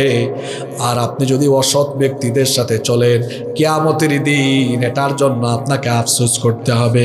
এজন্য আল্লাহ তাআলা কোরআনে কারিমে বলেছেন, ইয়াউমা ইয়া'আদ্দুল-যালিমু আলা ইয়াদাইহি ইয়াকুলু ইয়া লাইতানি ইত্তাখাযতু মা'আর রাসূলি সাবিলা। এই আয়াত আজকে অনেকের জন্য নতুন। যুবকেরা শোনেন, আল্লাহ বলছেন যারা দুনিয়ার জীবনে আজে বাজে ব্যক্তিদের সাথে চলাফেরা করবে, কিয়ামতের দিন দুই হাত কামড়ায়া কামড়ায়া আফসোস করে বলবে, হায় হায় হায়, আমি যদি অমুককে বন্ধু না বানাইয়া রাসূলের তরিকা যারা অনুসরণ করে চলতো তাকে যদি বন্ধু বানাতাম, আজ আমি হাসরের মাঠে আফসোস করা লাগতো। সময় যাওয়ার আগে সময় কাজে লাগা। আর যুবকদেরকে বলছি বিশেষ করে এই কথাগুলো, এই বয়সে শক্তি বেশি, তারুণ্য বেশি, যৌবন বেশি। এই বয়সে আপনাদেরকে অনেকে টার্গেট করেও বেশি। অনেকে আছে তার চেয়ারের জন্য, তার ক্ষমতার জন্য আপনাকে বুঝায়া ফুসলায়া আপনাকে সে তার সামনে পিছনে চামচার মতো ব্যবহার করতে চায়। আমার যুবক ভাইয়েরা বুঝে না, হারে আপনার তারুণ্য আর যৌবন কারো চামচামি করার জন্য দেওয়া হয় নাই, এই যৌবন দেওয়া হয়েছে আল্লাহর ইবাদত করার জন্য। আপনি কেন আরেকজনের চামচামি করবেন? আপনি নিজেকে এমন যোগ্যতায় নিয়ে যান যাতে গোটা দুনিয়া আপনার পিছনে ঘুরে। ছাত্রদের উদ্দেশ্যে কথাগুলো বলে গেলাম। তোমরা অনেকে কলেজে বিশ্ববিদ্যালয়ে পড়ো, তখন তুমি পড়াশোনায় মনোযোগী না হয় অমুক ভাই তমুক ভাই অমুক তমুকের চামচামি করতে কে বলেছে তোমাকে? কিসের চামচামি করো তুমি? চামচামি বন্ধ করো। তোমাকে চামচামি করার জন্যই তারুণ্য আর যৌবন দেওয়া হয় নাই। তুমি চামচা হয়ে বেঁচে থাকো না, আল্লাহর গোলাম হয়ে বেঁচে থাকো। কথাগুলো মগজের ভিতরে ঢুকানোর চেষ্টা করো। ছাত্রদেরকে বললাম কথাগুলো, আর তরুণদেরকে, এর নামে তার নামে স্লোগান দাও। কেন তোমার গলা দিয়ে আল্লাহর নামের স্লোগান বের হয় না? কে তোমার গলাকে চেপে ধরলো? অমুক তমুককে নেতা বানিয়েছ, কোনো বাপ কাজে আসবে না, শুধুমাত্র কাজে লাগবে মুহাম্মাদুর রাসূলুল্লাহ সাল্লাল্লাহু আলাইহি ওয়াসাল্লাম। হাসরের মাঠের একটা ঘটনা মনে পড়লো, বলবো? এটা আমার বানানো ঘটনা না, কোরআনে এই ঘটনা তুলে দিয়েছেন কে? বেঈমান, গুমরাহ, পথভ্রষ্ট, ইসলাম বিদ্বেষী লোকদেরকে নেতা বানিয়ে যারা অনুসরণ করবে, হাসরের মাঠে ওই ভণ্ড নেতা আর অনুসারীদের সাক্ষাৎ হবে। সেই ভণ্ড নেতা আর অনুসারীদের যখন হাসরের মাঠে জাহান্নামে দেখা সাক্ষাৎ হবে, কর্মীরা তাদের নেতাদেরকে আটকায় দিবে। আটকায় দিয়ে তাদের নেতাদেরকে কি বলবে? আল্লাহ সূরা ইব্রাহিমের মধ্যে তুলে দিয়েছেন, ফাকালা দুআফাউ লিল্লাযীনা ইসতাকবারু ইন্না কুন্না লাকুম তাবাআন ফাহাল আনতুম মুগনুনা আন্না মিন আযাবিল্লাহি মিন শাই। কর্মীরা তাদেরকে বলবে। যুবক ভাইরা শুনেন কথাগুলো। এই আয়াত শোনার পরেও যে ব্যক্তি বুঝবে না, আমি মনে করব তার মগজে, তার মাথায় শয়তান পেশাব করে দিয়েছে। এত সোজা কথা যদি সে না বুঝে, আটকায় দিয়ে বলবে, দাঁড়ান, ইন্না কুন্না লাকুম তাবাআন, নিশ্চয়ই আমরা আপনাদের অনুসারী ছিলাম, যা বলেছেন তাই করেছি, আপনাদের হুকুম মেনে আকাম কুকাম করে জাহান্নামে এসেছি। দুনিয়াতে আপনাদের হুকুম মেনে ধরা খাইলেও আপনারা বাঁচাইছেন। এই ওসি কারে ধরছো? এটা আমার লোক, ছাড়ো তাড়াতাড়ি। আছে না নাই এরকম? বহুত সাপোর্ট দিয়েছেন, শেল্টার দিয়েছেন, আজকে বাঁচান। ফাহাল আনতুম মুগনুনা আন্না মিন আযাবিল্লাহি মিন শাই। আজকে আল্লাহর আযাব থেকে বাঁচানোর জন্য কিছু করেন, চেষ্টা তদবির চালান, পারবে? জোরে বলেন, পারবে? নেতারা তখন বলবে, চুপ, এত লাফাইস না, শোন, লাউ হাদানাল্লাহু লাহাদাইনাকুম,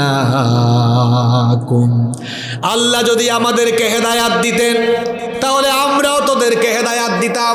আমরা নিজেরাই তো হেদায়াত বঞ্চিত ছিলাম, তো তোদেরকে কেমনে হেদায়াত দিতাম?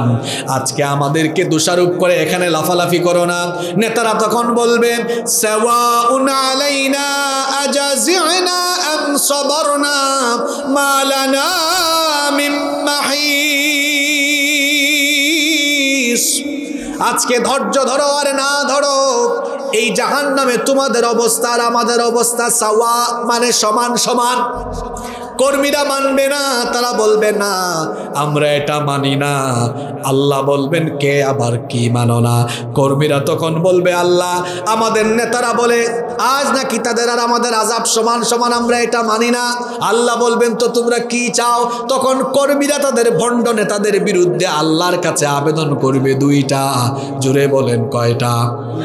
এক নম্বরে বলবে আল্লাহ আমরা এদের সামনে পিছনে দুনিয়ায় চামচামি করেছি, আমাদেরকে ব্যবহার করেছে, বেইজ্জত করতে পারি নাই, সবসময় ইজ্জত দিয়েছি এদেরকে। আজ আপনি এদেরকে আমাদের সামনে ফেলে দেন, নাজআলহুমা তাহতা আকদামিনা লিয়াকুনা মিনাল আসফালিন। আজকে আমাদের পা দিয়ে এদেরকে পারাবো, পদদলিত করে তারপরে জাহান্নামে যাব। নেতাগুলারে কর্মীরা সেদিন পা দিয়ে উষ্টা দিবে, পা দিয়ে পারাবে। দুই নম্বরে তারা বলবে আল্লাহ এরা বলে আযাব নাকি সমান সমান না, আজকে সমান সমান আপনি আযাব দিয়েন না। আপনার কাছে আমাদের দাবি হলো রব্বানা আতিহিম দিয়ফাইনি মিনাল আযাবি ওয়াল আনহুম লাআনান কাবীরা। আজ জাহান্নামে আমাদেরকে আপনি যে আযাব দিবেন, আমাদের নেতাগুলারে আপনি ডবল করে দিবেন। বুঝ এবার মজা। ও যুবক ভাইয়েরা, কোথায় দৌড়ান আপনারা? দাড়ি নাই, সুন্নত নাই, নামাজ নাই, কোরআন সুন্নাহর চর্চা নাই, এমন বেঈমানদের সাথে গিয়ে চলাফেরা করে কেন আপনি আপনার জীবন যৌবন নষ্ট করছেন? আপনি তার সাথে চলাফেরা করবেন রাসূলের সুন্নাত যার ভেতরে রয়েছে। আল্লাহ বুঝার তৌফিক দান করে দেন। বলছিলাম গুনাহ থেকে বাঁচতে হলে অসৎ ব্যক্তিদের সঙ্গ ছাড়তে হবে আপনাকে। সৎ ব্যক্তিদের সাথে চলাফেরা করেন। আতরের সাথে থাকলে আতরের ঘ্রাণ, মদখুরের সাথে থাকলে মদখুর হওয়া শিখবেন। আল্লাহ বুঝার তৌফিক দেন। কষ্ট হচ্ছে না তো? আমি আর বেশি সময় নিব না, 10 মিনিটে শেষ করব। মনোযোগ আছে না আপনাদের? বাকি পয়েন্টগুলো খুব গুরুত্বপূর্ণ। 9 নাম্বার, গুনাহ থেকে বাঁচতে হলে নিজেকে নিয়ন্ত্রণ করা শিখতে হবে। আত্মনিয়ন্ত্রণ যেটাকে বলে। রাস্তা দিয়ে সুন্দর মেয়ে যাচ্ছে, মনটা চায় তাকাই না, আমি তাকাবো না, আমার চক্ষুকে নিম্নগামী করব, চক্ষুকে নিয়ন্ত্রণ করব। হুকুম টাকা। জবান দিয়ে অনেক কিছু বলতে মন চায়, এই জবান দিয়ে বাজে কথা বের করব না, এটাকে নিয়ন্ত্রণ করব। হুকুম কার? সাংবাদিকতা করি আমি, চাইলেই ইসলামের বিরুদ্ধে কলম ধরতে পারি না, আমি লিখব না, এই হাতকে নিয়ন্ত্রণ করব কার জন্য? এভাবে নিজের অঙ্গ প্রত্যঙ্গ আর নিজেকে নিয়ন্ত্রণ করা শিখতে হবে, তবেই গুনাহ থেকে বাঁচতে পারবেন ইনশাআল্লাহ। 10 নাম্বার, গুনাহ থেকে বাঁচতে হলে নিজের মধ্যে লজ্জাশীলতার গুণ ডেভেলপ করতে হবে। হায়া শরম। যার মধ্যে হায়া নাই, শরম নাই, তার মধ্যে কি নাই? ঈমান নাই। আচ্ছা বলেন তো, কেউ কি আপনাদের বাপের সামনে, আপনার আব্বুর সামনে আপনি কি কোনো খারাপ ভিডিও দেখবেন? জোরে বলেন। কেউ কি তার মায়ের সামনে আজে বাজে ভিডিও দেখবে? তাহলে আব্বা আম্মার সামনে দেখবে না। এখন আপনি একা আছেন, আব্বু নাই আম্মু নাই, আব্বু আম্মুকে লজ্জা পাওয়া দরকার বেশি না আল্লাহকে লজ্জা পাওয়া দরকার বেশি? তা আপনি তো যখন একা হন তখন তো আজে বাজে কাম শুরু করে দেন। তো আল্লাহকে ভয় করেন না, কিংবা এই লজ্জাশীলতার গুণ আপনার ভিতরে নাই। লজ্জাশীলতার গুণ ডেভেলপ করেন। গুনাহ করার পরে কিংবা গুনার চিন্তা মাথায় আসার পরে বা পাপ করে ফেলার পরে লজ্জা আসা, এটা মুমিনের বৈশিষ্ট্য। আর হায়া শরম যার মধ্যে থাকে না, ও আসলে শয়তানের মুরিদ হয়ে যায়। কার মুরিদ হয়ে যায়? হায়া শরম ডেভেলপ করতে হবে। এরপরে 11 নম্বর, গুনাহ থেকে বাঁচতে হলে বাজে চিন্তা ছেড়ে দিয়ে ভালো ভালো চিন্তা বেশি করবে। আগামীকাল সকালবেলা সকিনাকে দেখার জন্য রাস্তায় দাঁড়াবো, আগামীকাল আমি এই কাজ করার জন্য এই দিকে যাব, আজে বাজে চিন্তা বাদ দেন, মাথার মধ্যে চিন্তা আনেন আজকের রাতে আমি কয়েক রাকাত তাহাজ্জুদের নামাজ আদায় করব, ফজরের নামাজটা জামাতে আদায় করব, 5 ওয়াক্তের নামাজ জামাতে আদায় করব, বাবা মায়ের খেদমত করব, আমার এলাকার গরিব দুঃখী মানুষকে কয়েকজন ভাই মিলে সহযোগিতার চেষ্টা করব, একজন অসুস্থ মানুষ তাকে দেখতে যাব, একজন অভাবী মানুষ তার পাশে গিয়ে দাঁড়াবো। এরকম ভালো ভালো চিন্তা যখন মাথায় আনবে তখন গুনাহ করার কোনো চিন্তাও থাকবে। নিজেকে ব্যস্ত রাখবেন। ব্যস্ত মানুষেরা গুনাহ করে কম। ব্যস্ত রাখতে হবে নিজেকে। যারা অলস থাকে, অলস কোনো কাম কাজ নাই, এরা গুনাহ করে বেশি। নিজেকে কাজে ব্যস্ত রাখবেন। অলস যারা, নিন্দুক, সমালোচক এবং গুনাহগার তারা। যে কাজ করে তার ভুল হয়, যে কাজ করে তার সমালোচনা হয়। কথা বুঝতে পেরেছেন? যার কোনো কাজই নাই, যে কাজ করে না, তার কোনো ভুল আছে? ওর তো কাজই নাই, ওর ভুল ধরবে কে? এজন্য যিনি কাজ করেন তার ভুল হয়, যিনি কাজ করেন তার আলোচনাও হয়, সমালোচনাও হয়। আর যারা কাজ করে তার ডানেভাবে তাকানোর কোনো সময় বা সুযোগ থাকে না। এজন্য দেখবেন কর্মঠ মানুষরা নিন্দুক বা সমালোচনাকারীদেরকে পাত্তা দেয় না। পাত্তা দেয় না এই কারণে তার সময় নাই। ওর একটা কথার জবাব দেওয়া মানেই হলো আমার সময় নষ্ট হওয়া। তার চেয়ে আমি যে কাজ করছি করে যাই। যদি কোনো ভুল ত্রুটি হয় আল্লাহ সেটা মাফ করে দিবেন, আর কোনো ভুল কেউ আমাকে শুধরাই দিলে নিজে ঠিক হয়ে যাব। এই গুণ নিয়ে তারা সামনের দিকে এগিয়ে যায়। কাজ করতে হবে। এই দুনিয়া হলো কাজের জায়গা। এই দুনিয়া অলসতা আর দুনিয়ায় এই আলসামু করা আর সমালোচনা করার জায়গা এই দুনিয়া নয়। বিশেষ করে আমাদের যে চায়ের দোকানগুলো আছে, এটা হলো বাংলাদেশের সেকেন্ড পার্লামেন্ট। ওখানে চা বিক্রেতা স্পিকারের ঘুরেরা সাংসদের ভূমিকায় চা খায়, আর দেখা যায় এ কি করলো, ও কি করলো, ওইটা কি হইলো, ওইটা কি হইলো। আবার মহিলারাও এই ক্ষেত্রে কিন্তু কম না। যদি 4-5 জন মহিলা এক জায়গায় হইতে পারে তো হইছে। একদম কি হতে পারে সেটা তো আপনারা ভালো করে জানেন। অনর্থক কথা বলবেন না, আজে বাজে কোনো কথা বলা যাবে। তাহলে বলছিলাম বেশি বেশি ভালো চিন্তা করবেন। 12 নম্বর হচ্ছে গুনাহ থেকে, পাপ থেকে বাঁচতে হলে বেশি বেশি ইস্তেগফার করবেন। আল্লাহর রাসূল প্রত্যেকদিন ইস্তেগফার করতেন কয়বার? এক হাদিসে এসেছে 70 বার, আর এক হাদিসে এসেছে 100 বার। নবীজির জীবনে কি কোনো গুনাহ আছে? পুরুষ মানুষের মতো জবাব দেন সবাই। নবীজির জীবনে কোনো গুনাহ আছে? গুনাহ নাই, এরপরেও তওবা করেন কয়বার? ইস্তেগফার কয়বার? আপনার জীবনে গুনাহ নাই, তওবা ইস্তেগফার করেন কয়বার? দেখছেন কারবার? যার জীবনে গুনাহের ছিটা ফুটা নাই তিনি ইস্তেগফার করেন 100 বার, আর যার জীবনে গুনাহ আর গুনাহ একবারও। আহা আহা, যতবার এখানে বসে এর সাথে ওর সাথে কথা বলছেন ততবার যদি ইস্তেগফার করতেন। আলহামদুলিল্লাহ, আমি আজকে সকাল থেকে এই স্টেজে ওঠার আগ পর্যন্ত বহুবার ইস্তেগফার করেছি।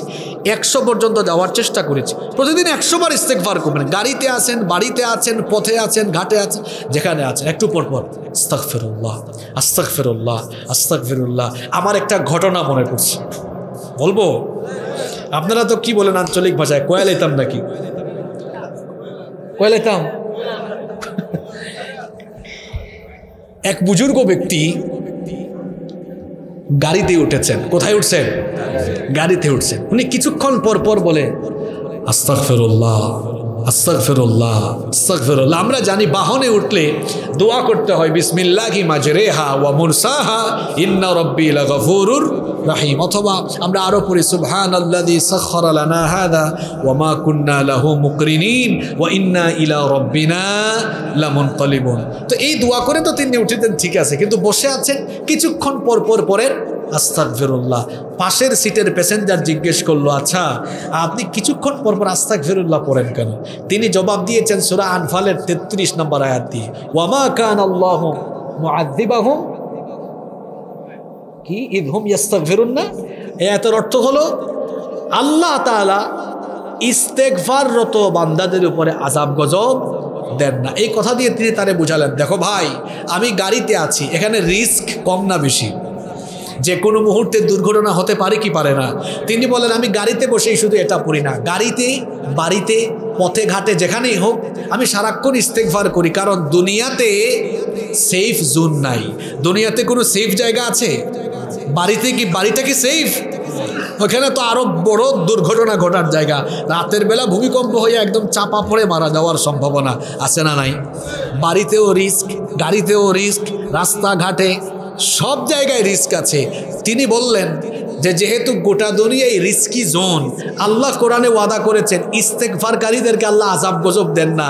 এজন্য আমি আমার আমল বানিয়েছি, আমি সারাক্ষণ ইস্তেগফার করি যাতে করে আমি আল্লাহর নিরাপত্তার ভিতরে থাকতে পারি। সুবহানাল্লাহ। আর আরেকটা কারণে ইস্তেগফার করি, কারণ নবীজি প্রত্যেক দিন ইস্তেগফার করতেন কয়বার? জোরে বলেন। ইস্তেগফারের অভ্যাসটা নিজেদের মধ্যে করতে পারবেন তো? ইস্তেগফার করবেন, গুনাহ থেকে বাঁচতে পারবেন ইনশাআল্লাহ। আর 3টা পয়েন্ট, এগুলা গুরুত্বপূর্ণ। যুবকরা আছে যে হুজুর আজকে আমাদের ব্যাপারে কিছুই বলল না, আমি শেষের দিকে যুবকদের বিষয়টা রেখেছি। 13 নম্বর হলো গুনাহ থেকে বাঁচতে হলে পর্দা নিশ্চিত করতে হবে। পর্দা নিশ্চিত করতেই হবে। আমি শেষ দিকের পয়েন্টগুলো বিস্তারিত বলবো না, যেহেতু লম্বা সময় কথা বলেছি, আপনাদেরকে বেশি কষ্ট দেব না। ইনাম ভাই আছেন, তিনিও কথা বলবেন ইনশাআল্লাহ। পর্দা যদি নিশ্চিত করা না যায়, সমাজে গুনাহ বাড়বে, বাড়তেই থাকবে। এজন্য পর্দা নিশ্চিত করতে হবে। 14 নম্বর হলো ফ্রি মিক্সিং বন্ধ করতে হবে। ফ্রি মিক্সিং বন্ধ করতে হবে। ছেলে মেয়ে, এই যে বিপরীত লিঙ্গের দুই শ্রেণীর মানুষ, সৃষ্টিগতভাবে একজনের প্রতি আরেকজনের আকর্ষণ আসে না নাই? ফ্রি মিক্সিং যদি অবাধে চলতে দেওয়া হয়, অসভ্যতা, নোংরামি এটা বাড়তেই থাকবে। আমার দেশের কিছু বিজ্ঞান মনস্ক কিছু লোক আছে, এরা বলে মোল্লারা দেশটা খাইলো, তারা নারীদেরকে প্যাকেট বানাইয়া ঘরে রেখে দিতে চায়, নারী পুরুষ একসাথে চলবে। এখন দেখেন না পাঠ্য বইয়েও ফাহিম অন্তরা, সঞ্জয় আমেনা, আপনারা শুধু শরীফা নিয়ে পড়ে আছে, রাহারে আরো কত কিছু আছে।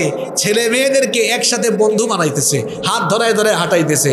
এখন আমরা যদি এগুলা বলি, কয় মোল্লারা এগুলো বুঝবে না, একই ক্লাসের ছেলে মেয়ে, তারা বন্ধু হতেই পারে, বন্ধু হয়ে হাত ধরে ঘোরাঘুরি করতেই পারে। আজকে হাত ধরে ঘোরাফেরা করলে কালকে অনুভূতির সৃষ্টি কালকে কি অনুভূতি তো সাথে সাথেই তৈরি হতে পারে কি পারে না? যে বলে অনুভূতি তৈরি হয় না, ও অসুস্থ, ওর দেশে বা বিদেশে গিয়ে চিকিৎসা করানো দরকার। ও অসুস্থ, ওর যৌবনই নাই, ওর ভিতরে কিচ্ছু নাই। ঠিক আছে কথা? সৃষ্টিগতভাবে বিপরীত লিঙ্গের প্রতি মানুষের আকর্ষণ আছে না নাই?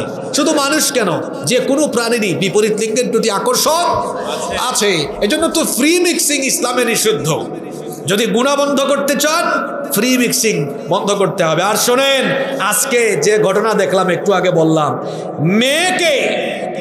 এই মেয়ে তার বন্ধুকে বলতেছে, আমার আব্বু আমার আম্মু আমাকে কখনো বাড়ির বাহিরে একা যেতে দেয় না, এই প্রথমবার আমাকে রাজশাহী ইউনিভার্সিটিতে অ্যাডমিশন টেস্টের জন্য দিয়েছে।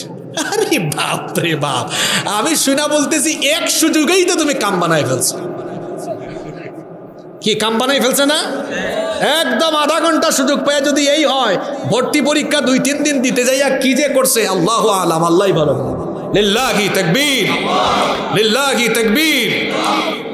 ইনাম ভাইয়ের আগমন, আমার ভাই চলে আসছেন, আমি আর 1 মিনিট সময় নিচ্ছি, আমার একটা পয়েন্ট বাকি আছে।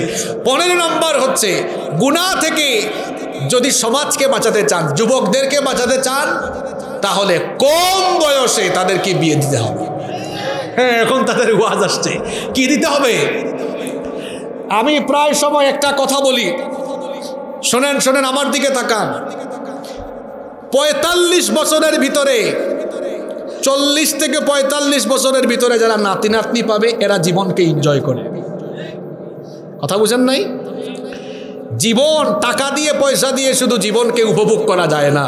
আপনার নাতি নাতনি কুলে নিবেন, কাঁধে নিবেন, নাতি নাতনি কুলে একটু পেশাব পায়খানা করবেন, এটাতে যে আনন্দ, কোটি কোটি টাকা দিয়ে আনন্দ আপনি পাবেন না। অনেকে আছে 30 বছর 40 বছরে বিয়েই করে, 40 বছরে বিয়ে করতেছে, আবার মেয়ের বয়স 18-20 বছর। তখন দেখা যায় দুজনের মধ্যে আন্ডারস্ট্যান্ডিংও ভালো হয় না। একটা হয়ে গেছে বুইরা, আর একটা আছে ওই মুস্তাকের মতো আর কি। যুবকেরা, তিশা তো মুস্তাকের দিকেই যাবে। তোমরা তো অকর্মার ঢেকি, তোমরা যে হাসতেছ আর আফসোস করো, আফসোস তো করবাই, তোমরা তো অকর্মা হয়ে বসে আছো। একটু আগে না বললাম, নিজেকে যোগ্যতার জায়গায় নিয়ে যাও। তো বলছিলাম, তাড়াতাড়ি বিয়ে করা দরকার। 20-22 বছরে, 25 বছরে, 26 বছরে বিয়ে করুক একটা ছেলে। আর এই বিয়েটা সহজ করে দিতে হবে।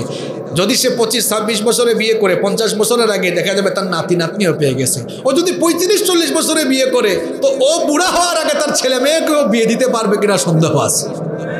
জীবনকে জীবনের মতো উপভোগ করা যাবে, আপনার যৌবনও ঠিক থাকবে, চরিত্র হেফাজত থাকবে, গুনাহ থেকেও বাঁচা যাবে ইনশাআল্লাহ। গুনাহ থেকে বাঁচার এই কয়টা উপায় বলেছি? 15টা উপায়। এই 15টা উপায় অবলম্বন করলে গুনাহ থেকে, পাপ থেকে আমরা বাঁচতে পারবো ইনশাআল্লাহ। আল্লাহ আমাদেরকে কথাগুলো বুঝার তৌফিক দান করেন।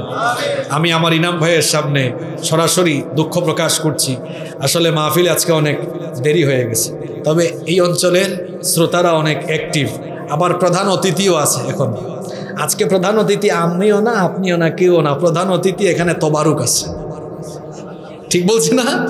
তো প্রধান অতিথি বাকি যেহেতু আছে, এখানে মোনাজাতের আগে এমনি কেউ উঠবেন না।